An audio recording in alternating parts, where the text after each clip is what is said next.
India as a country is defined by her legends. Legends that have put India on the global map.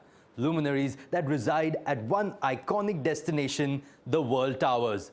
A sculptural statement so powerful that it has changed the Mumbai skyline forever.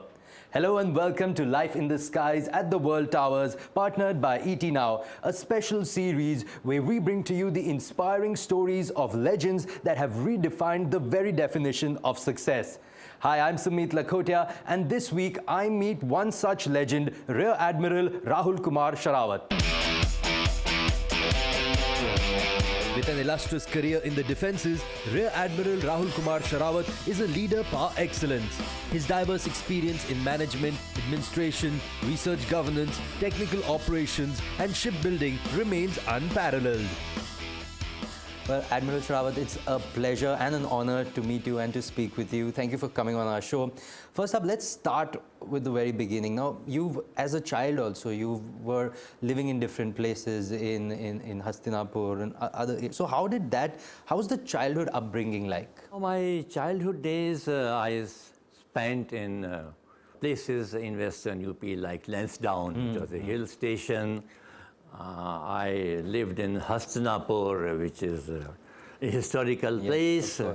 I lived in Haridwar and Meerut, and finally I reached Roorkee. Now, these are small places, and my father was the principal of the government intermediate college, so it was because of his transfers that we used to move like a Fauji, very often actually. But life was really fun, and during those days, we used to play a lot of games. Yeah, of course. My father was very keen that in school and at home, he gave a lot of stress on sports. Lovely. He himself was trained during British days, so he had those thoughts in his mind. When I was in Lansdowne, I think living in hills had a deep impression on me. And today when I go back to hills, maybe it is because of that feeling of oneness with the hills that stays with me. Unlike now, I have spent most of my life in Bombay and Delhi, big cities, but my childhood, so I find that striking difference in the school, what happens during days like Independence Day or Republic Day. Yes.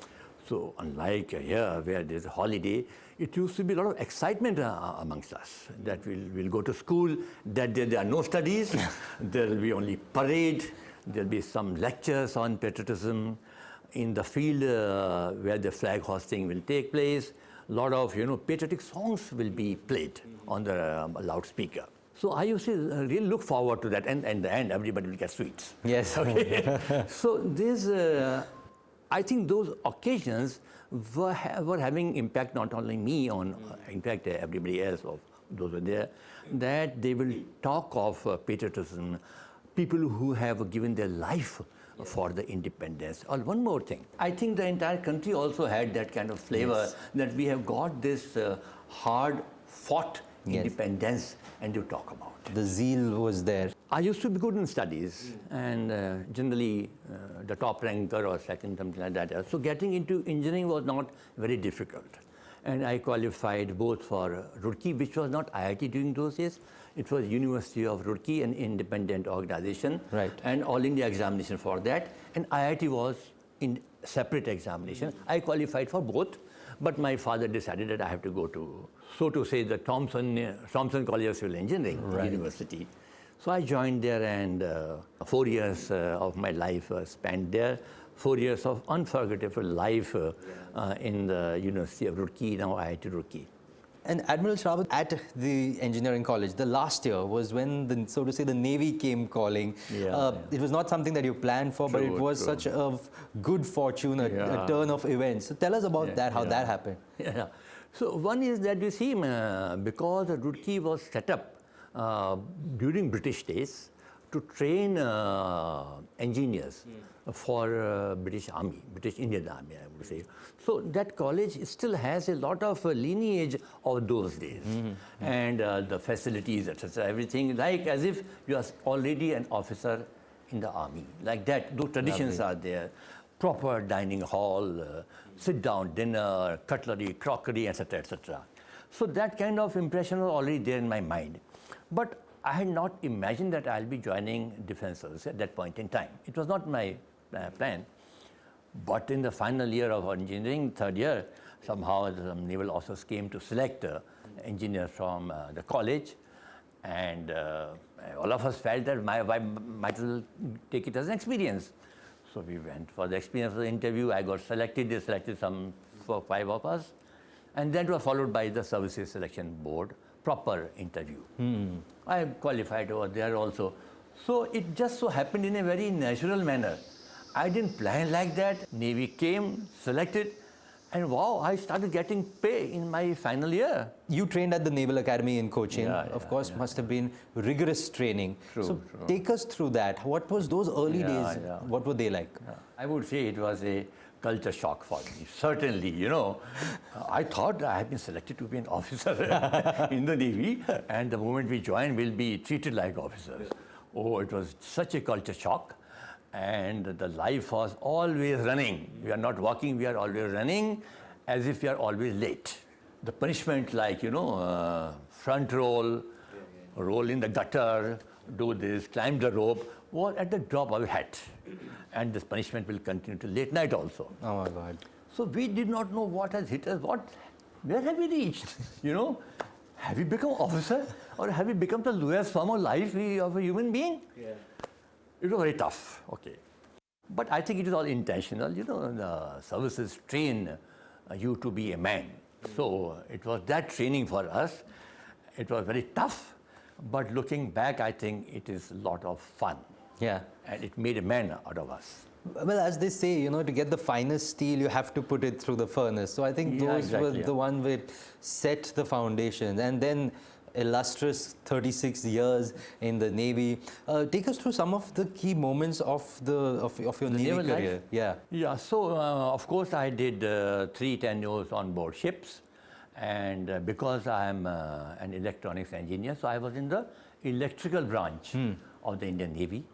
So I was appointed as electrical stroke weapon maintenance officer on these ships, frontline ships.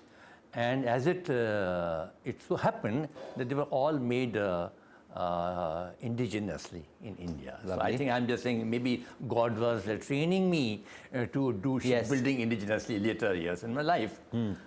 So, but it was tough. I would say that life in the Navy has been most, I think, beautiful for me. I can't thank the Navy enough. I can't thank God enough for being so kind. But it is very tough. See, life in services is not easy. It looks from outside glamorous, but the job is very tough. Okay, you have to be professionally very good. Yes. You have to be hardworking. You have to be well-meaning, and you have to be a good leader, because you have to lead men. So I have been, very fortunate that I had the opportunity of serving in different appointments. I mean, of course, if you see, to be the Admiral Superintendent of Naval Dock Mumbai is a huge responsibility. It's a prestigious appointment, and it's a responsibility. So I must say, I think it was a big... with about, I think, 12,000 people under you, so that's huge. That is, and more people, contractor people come in addition. So it is a huge establishment. And then after the Navy, you moved on, you were at the Mazagon Docks Limited for a while. And then now currently with the Naval Group. So like what you said earlier, that in a way the career in Navy, in a way kind of like you said, God's direction or whatever you call it, has been training you to get more and more into shipbuilding for the defense of the country. So, but tell us now the current role with, so a little bit at Mazagon Docks earlier and now with the Naval Group. How is it, how is the company also in a way working towards the Atmanirbhar Bharat and the Make in India initiatives of the government? Because defense, of course, is a really important part and you're contributing to that. Amongst the 3 services, Army, Navy, Air Force, Navy's leadership has been visionary, and it is from the beginning only, in the 60s, that they decided that if Navy has to grow and Navy has to be strong, then self-reliance, Atmanirbharta has to be there. Right. So the first thing they did, was they acquired the private shipyards for Ministry of Defense. So that is how Mazagon Dock, Garden Reach Shipbuilders and Engineers in Calcutta, and Goa Shipyard. These were acquired by Ministry for the Navy. So Navy decided that we will design ships indigenously in-house and will build indigenously. Right. And today, naval design organization has grown very big. So basic design is being done by the Navy and being constructed by Mazagon Dock. So it is a very successful story. A lot of things have happened in that, and I think I was very fortunate to be at the helm of affairs of Mazagon Dock for 5 years. Now with the Naval Group, I know you're making submarines for the Navy. Yeah. So how does that feel? I mean, you know, when you're there and the submarine is ready and it's being ready to be handed over. So just if you could take us through that process a little, just through the mindset, the frame of mind when you're developing something that is going to be such a landmark. Yeah, so this is a story of combination of Mazagon Dock and the Naval Group, who are the collaborators for Mazagon Dock for making these submarines. Now, making submarine is very tough. It is very different from making a ship. Okay, they say that a submarine is the most technologically complex platform that the man has ever made. Wow. Submarine. Okay, so it is tough. Okay, and that is why not many countries are in a position to make submarines. Many countries make ships, but the ability to make submarines is not available with many countries. So to me, it gave a great deal of satisfaction, because the first submarine, Calvary of this program, was launched while I was chairman, managing director of Mazagon Dock. And when a submarine is launched, it is more or less, or it's complete, it only trials are left. So it was, I think, gave me a lot of satisfaction that I was steering it from the top. This is such a vital project for the country and for the Navy. And I think all Indians, all of us can take a lot of pride that we are able to make these beautiful platforms. And not only that, in Mazagon Dock, they also make destroyers, which are large capital ships, and that also are very, very potent. So I think we can take a lot of pride, not me, but all of us, that the country is able to make such a potent platforms. And I would say, I give credit to the visionary leadership of the Navy, that they thought that we had to do it at some stage of time. It takes years together. It doesn't happen in a few years. It takes over decades that such a capability is built. So, Admiral, what would you say is your motivating factor, or maybe some mantra that you live life by? Yeah, so I think the mantra can only be work hard and play hard. Whatever I am today, if I am able to do good work, is all taught to me by the Navy. Because it becomes your DNA thereafter when you serve in an organization for 36 years. And Navy is all about leadership, about management. But few key features which you say, if you ask me, is about, professionalism, punctuality, and hard work. What is your leadership style, leadership mantra, or what does leadership mean to you? I think leadership means compassion. Because it's the men that you are dealing with, and you have to be compassionate towards them, understand them, and you can be, they will give life to you, for you. Because Navy and all armed forces about that a man should be ready to give their life if you say do it. So if you have to be their leader, you have to have a lot of compassion. Wow, that's really well put. Well, Admiral, our conversation will continue after this very short break. Don't go anywhere. My conversation with Rear Admiral Rahul Kumar Shrawat continues after this short break, and we'll talk to him about his life outside the boardroom when he's not discussing submarines with his colleagues. Don't go anywhere. We'll be right back.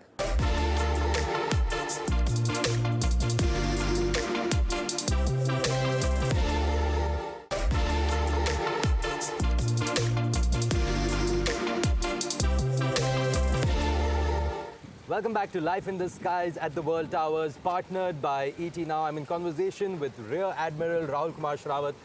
Sir, let's talk now about your personal life. Now we're here in Mumbai, and you've traveled the world, you've stayed in different parts of the country as well. So what made you choose Mumbai? Why have you made Mumbai your home now? Yeah, actually, Mumbai has been my karma bhumi. In the Navy, 36 years, I served many appointments in Mumbai. So it was again, this was a God's wish, Navy's wish. We kept coming back to Mumbai. And then 5 years in Mazagon Dock, again we were in Mumbai. And again Mumbai called me in my present appointment. So Mumbai has been my karma bhumi. And second thing I like about Mumbai is it is really large-hearted. That's true. As a city. It accommodates everyone. So that is why I love this. Admiral, in any person's life, family plays a key role. Priceless, invaluable, whatever you call it. Yeah. Tell us a little bit about your family, how they have been a key part of your life. Yeah. This is a very important question. In my childhood, as I was saying, that my parents and my brother and sister played a very important role in my life. As I said, we used to go and play together. I still remember my sister would still play football with us, and she once scored a goal. So this was, and when I decided to do engineering, when I decided to join the Navy, there was total support from my parents, other family members. Do whatever you feel like doing. Okay. But in the Navy, when I joined and did the 36 years, I think my wife played a very important role. So to say this, she has been a pillar of strength for me, because we used to sail for months together. Of course. Sure. And it is a wife who has to look after the children, the home, everything on her own. Yes. So she played a very important role in that. And she used to also participate in the naval welfare activities for the families. That's very so important. she played a very important role. Today my children have grown up, and my son is married, daughter is married. I think I have been very fortunate that they have played a very supportive role, and I think I could not have achieved much if their support and their blessings were not available with me. While you were serving in the Navy, of course, you spent a lot of time at sea. Now, of course, that part is over. You're leading a different life right now. That time also coming back from sea, coming back home you must have cherished those. Now you're living here at the iconic World Towers. Just your thoughts of why your home is so important to you. If you could maybe tell us a favorite part of your home and why it is your favorite. Okay. Yeah, so one is that, of course, that today when I come back home, it is even today I am leading a fairly taxing professional life. And when I come back home, I really want to unwind and relax. Yes. So, of course, and now only me and my wife, we are living here. So, at home now, I find that the deck area in my flat in World Tower, World 1, is really a favorite area for me and my wife. And it is long deck, almost 40 feet, and running. We really love it. We spend a lot of time over there. In fact, during the COVID time, because I was not going out also, we used to, the morning cup of tea is there in the deck, and it continues. We love walking. We love walks, morning walks, and fortunately on the 13th floor here we have a beautiful walking track. Yes. It is, I think, more than 400 meters. We go there morning, evening. We love to go there. It is a part of, if we don't go there, we feel as if our day is incomplete. Very so true. that is, a beautiful amenity. In fact, if we talk of amenity in this complex, we were living in the neighborhood, and it is only March this year that we came in over here. It was only because of amenities that attracted us. Okay. We came and have a look at the walking track, the tennis court, the squash court, the works, everything is there. The cafeteria, beautiful. The salon, everything is nice. you've traveled the world, you've seen some of the world's biggest landmarks, the Empire State Building, Burj Khalifa, Petronas Towers, Eiffel Tower. How do you feel on living in India's icon to the world, which is the World Towers? I mean, I would say I'm really fortunate that I'm living in a world-class tower, world-class facility, and I said that amenities are really fantastic. And as I said, we are living in a neighborhood area which was also very good, but I think it was shoulders ahead of the other districts. Yes. So it is really iconic tower it is, and the way it is being run is amazing, and I was really delighted that the cafeteria hosted a very fine dining experience for me and a naval couple of friends of mine very recently. It was really superb. They did it in great style, and I really felt happy, okay, as if I have come back to the naval, because everything is done in a very stylish manner. Yes, so it was like that, and I think it is the complex is very nice. I am now waiting if the saloon, other things are permitted by the government to open, we'll start using that. So to summarize, I think we are very happy. I feel blessed that God has given me this opportunity to live in such a fantastic place. You were the managing director of the Kailash Satyarthi Children's Foundation for a while. You organized this immensely important and iconic Bharat Yatra. Yes. So tell us a little bit about that and about that cause, about this aspect of your life. So you see, my meeting or having come in contact with the Nobel Peace Laureate, Shri Kailash Satyarthi, was very kind of a destiny, I would say. It was January of 2015, and I was going to Delhi, and fog in Delhi. So all the flights were disrupted, so we spent a lot of time in the Air India lounge only. And that's where I met him for the first time. And he had just been awarded the Nobel Prize, and so I went and congratulated him. And then we started to know each other, and of course I told him that, someday I would like to devote full time for the cause of social workers, social cause. So that's how I met him. And then after I finished my tenure in Mazagon Dock, he said, why don't you come? And I joined him. We organized the landmark of that year with the foundation was this Bharat Yatra that you were saying. It was for the causes related to children. And what are those causes? It was about child trafficking, child labor, and child abuse. These are the very, I think, burning problems even today. And our aim of Bharat Yatra was to generate awareness. So it started off from Kanyakumari, and it finished in Delhi. And there were times when 7 yatras were running at the same time from Kashmir, from Puri, from Calcutta, from Guwahati, from Chandigarh. Managing itself was a nightmare, but finally we finished, and I would say it was a very humbling or honoring event by the President of India when he hosted the culmination event of the yatra in Rashtrapati Bhavan himself, and he honored all the yatris. Wow. It was a great event. Before I let you go, Admiral, the people who are watching us, you've lived such an illustrious life, 36 years in the Navy, and now also you're doing such amazing work. Your message to them, your maybe some words, few words of motivation to them, some words of guidance to the people watching. I think I said earlier also that there is no substitute for hard work. There is no substitute for professionalism. There is no substitute for sincerity and honesty. If you do all these things, good things will automatically happen to you.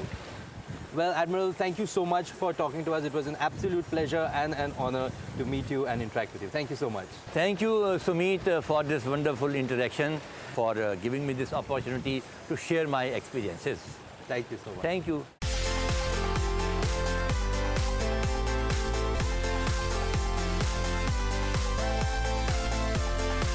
Legends came together to create this iconic landmark against the Mumbai skyline. just as we've been bringing you inspiring stories of legends that strive for nothing less than the finest in life.